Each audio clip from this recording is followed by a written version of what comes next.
किसी ने क्या कमाल की बात कही है, ऊपर वाला हमें वही देता है जिसे वह चाहता है, जो हमारे लिए लाभदायक रहता है। ऊपर वाला वह कभी नहीं देता जो हमारे जीवन के लिए लाभदायक नहीं होता। भले ही हम ऊपर वाले को इस मामले में दोषी मानते हैं, लेकिन वो सर्वथा गलत है। ईश्वर वही देता है जो हमारे लाभदायक रहता है। जी गाइस, मैं अनिल श्रीवास्तव एक छोटी सी कहानी आपके सामने रखने जा रहा हूँ, जिसके माध्यम से आपको एक प्रेरणा मिलेगी।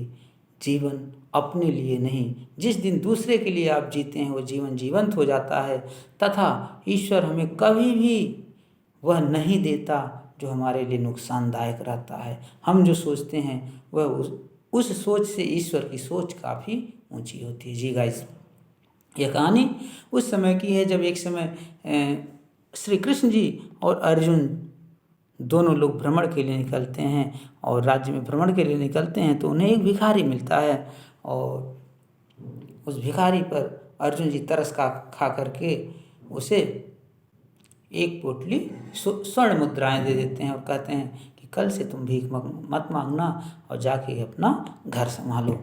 भिखारी तो बड़ा खुश होता है, मन ही मन प्रसन्न होता है, और फिर निकल पड़ता है घर की तरफ निकलता है कि रास्ते में लुटेरे मिलते हैं, और लुटेरे मिल जाते हैं तो क्या होता है, उनका पोटली छीन लेते हैं, और फिर भिखारी दुखी मन से चला जाता है घर पर। सारी कहानी अपनी पत्नी को बताता है, और पत्नी को बताने के बाद दुखी मन से फिर दूसरे दिन भीख मांगने के लिए निकल पड़ता है। संजोग ऐसा रहता है कि उसी दिन फिर अर्जुन जी और श्री कृष्ण जी उसी रास्ते से गुजर रहते हैं। अर्जुन जी देखे भिखारी को भीख मांगते हुए, बुला के पूछे क्या बात है। भिखारी बोला ऐसी ऐसी बात हो गई।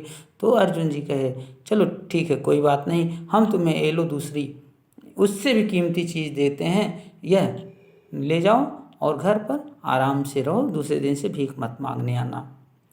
वो मोती जो रहता है बेश कीमती रहता है, और वह मोती को लेके जाता है। अब इसे रास्ते भर चिंता होती, इसे कहाँ रखे कोई जाने नहीं। शाम को पहुंचता है घर, और उसे एक पुराना सा घड़ा रहता है, घड़ा जो पानी भरने के लिए काम आता है, उस घड़े में छिपा के रख देता है पत्नी को बिना बताए। संजोग ऐसा बनता है कि पत्नी दूसरे दिन घड़े को लेके जाती है पानी भरने के लिए, और वह घड़ा पानी भर के लिए आते समय रास्ते में फूट जाता है। पानी का घड़ा जब फूट जाता है तो पत्नी फिर सोचती है घर में अच्छा एक पुराना घड़ा है, उसी से आज काम चला लेंगे। आती है, उस घड़े को लेती है और पानी भर के ले आती है।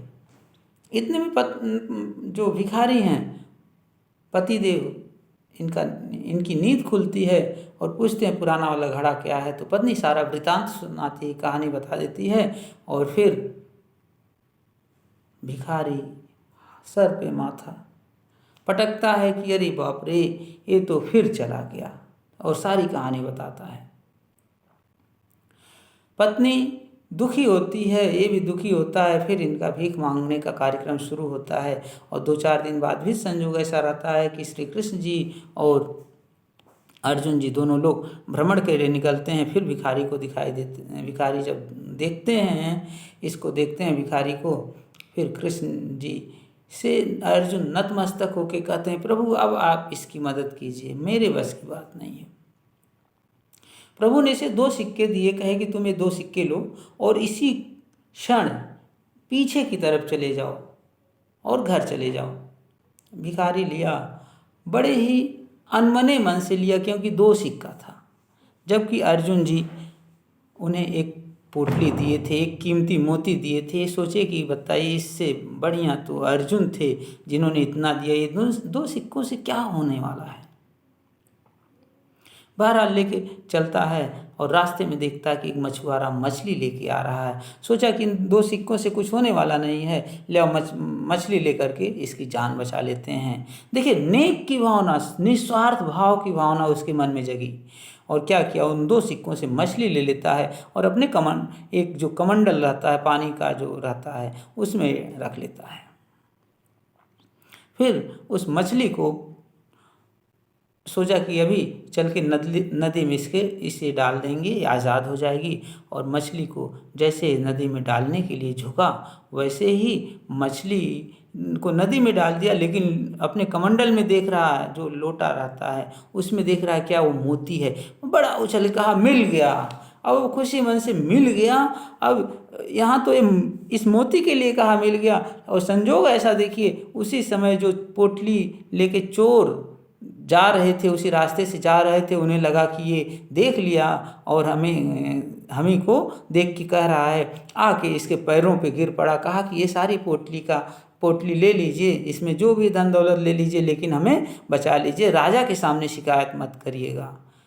अब भिखारी देखा हक्का बक्का एकदम शून्य सा हो गया, सोचता रह गया यह क्या प्रभु की महिमा है, और वह खुशी मन से दोनों को लेकर के चुपचाप चला गया।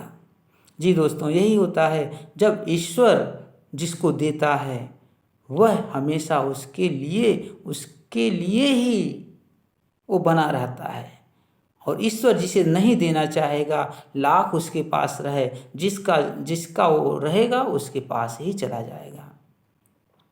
यही कहानी हमें प्रेरणा देती है कि ईश्वर जो भी हमें देता है उसे सहर्ष स्वीकार करना चाहिए। और दूसरी बात, हमेशा दूसरे की मदद करने के लिए आपके मन में भावना होनी चाहिए, और वो भावना जो होनी चाहिए निस्वार्थ भाव से होनी चाहिए। जिस प्रकार से मछली के लिए उसने निस्वार्थ भाव से उसको स्वतंत्र करना चाहा, उसकी मदद करना चाहा, उसी प्रकार से जब भी किसी की हम मदद करते हैं तो उसमें स्वार्थ नहीं होना चाहिए। जिस दिन स्वार्थ आप अपने मन में पाल लेते हैं, उस दिन वह जो मदद होती है मदद नहीं रह जाती है। और जब भी आप कोई कामना करते हैं, इच्छा करते हैं, और ईश्वर वह उस इच्छा को स्वीकार नहीं करता, उस इच्छा के अनुरूप नहीं मिलता है, तो ये समझना चाहिए कि ईश्वर हमसे नाखुश नहीं है, ईश्वर हमारे ऊपर खुश है, इसलिए वह हमें नहीं दिया, क्योंकि वह हमारे लिए नुकसानदायक थी। ईश्वर को कभी दोषी नहीं मानना चाहिए। ऊपर वाला हमेशा सबके साथ इंसाफ करता है, बस थोड़ी सी देरी भले होगी, लेकिन इंसाफ होगा, और जो भी हमें देगा हमारे जीवन के लिए लाभदायक होगा। दोस्तों, हमेशा इस बात का ध्यान रखिए कि जीवन सिर्फ दूसरे को जीवन देने के लिए बना है। अपना जीवन जीने के लिए तो जानवर जीते हैं, दूसरे को जीवन देना ही जीवंत कहलाता है, वही मानवता है, वही इस संसार का सबसे बड़ा मानव है। इसी के साथ वीडियो लगता है, हमें पूरा विश्वास है कि आप लोगों को पसंद आई होगी। अगर पसंद आया हो तो इसे अपने जीवन में उतारिए और अन्य लोगों को भी प्रेरित करिए, और साथ ही में हमारा हर वीडियो प्राप्त करने के लिए चैनल को सब्सक्राइब करिए, लाइक करिए, और अपने दोस्तों भाइयों बहनों के बीच शेयर करना न भूलिए। बहुत बहुत धन्यवाद।